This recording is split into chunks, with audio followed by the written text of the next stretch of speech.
Hello అండి, welcome to నూరీస్ kitchen. ఈరోజు నేను మీకు బోన్లెస్ చికెన్ కర్రీ ఎలా చేయాలో చేసి చూపిస్తాను. ఇక్కడ నేను 1 కేజీ బోన్లెస్ చికెన్ తీసుకున్నాను. ఈ చికెన్ ఒక పూటంతా ఫ్రిడ్జ్లో పెట్టుకోవాలి. మనం మధ్యాహ్నం చేసుకోవాలంటే పొద్దున్నే కనీసం 5-6 గంటలు ఫ్రిడ్జ్లో ఉంచాలి. వండుకోవడానికి అరగంట ముందు తీసి శుభ్రంగా కడిగి గిన్నెలోకి తీసుకోండి. ఇప్పుడు ఇందులో 1/2 స్పూన్ పసుపు, 5-6 స్పూన్ల కారం వేయండి.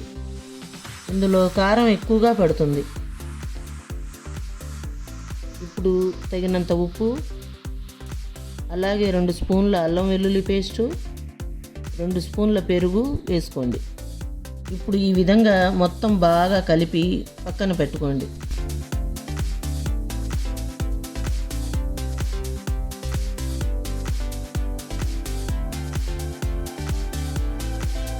ఇప్పుడు మిక్సీ జార్ తీసుకొని ఒక అరచిప్ప ఎండు కొబ్బరి ముక్కలు, అలాగే 2 స్పూన్ల గసగసాలు, కొద్దిగా జీడిపప్పు, 2 దాల్చిన చెక్క, 2 లవంగాలు, 2 యాలకులు వేసి బాగా మెత్తగా మిక్సీ పట్టండి. ఈ విధంగా పేస్ట్లా చేసుకోండి. ఇప్పుడు ఈ మిశ్రమాన్ని మనం కలిపి ఉంచిన చికెన్లో వేయండి. ఈ విధంగా ముక్కలకు బాగా పట్టేటట్లు కలపండి.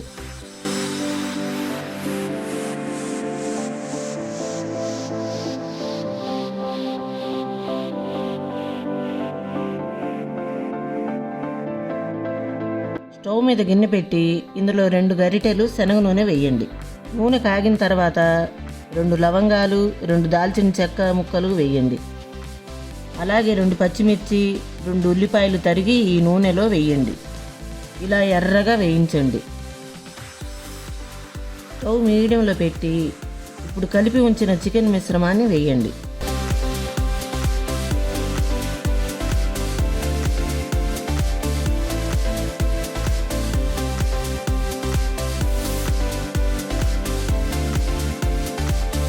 ఈ విధంగా నూనెలో 2 నిమిషాలు మూత పెట్టి మగ్గనివ్వండి.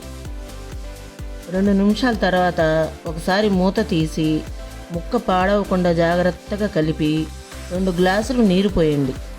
గ్రేవీ ఎక్కువగా కావాలనుకుంటే ఇంకో 1/2 గ్లాసు నీరు పోసుకోవచ్చు.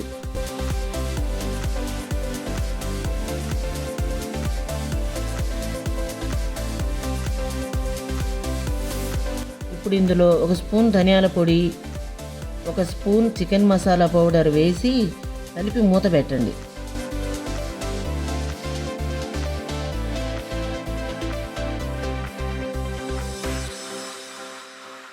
గ్రేవీ దగ్గరగా అయిన తర్వాత ఇందులో కొద్దిగా కొత్తిమీర, అలాగే చిటికెడు మిరియాల పొడి, 2 స్పూన్ల నెయ్యి వేయండి.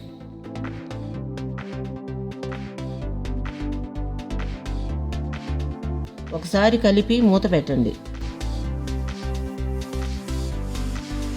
ఒక 2 నిమిషాల తర్వాత ఉప్పు చూసుకొని మరికొద్దిగా కొత్తిమీర వేసి స్టవ్ ఆపేయండి.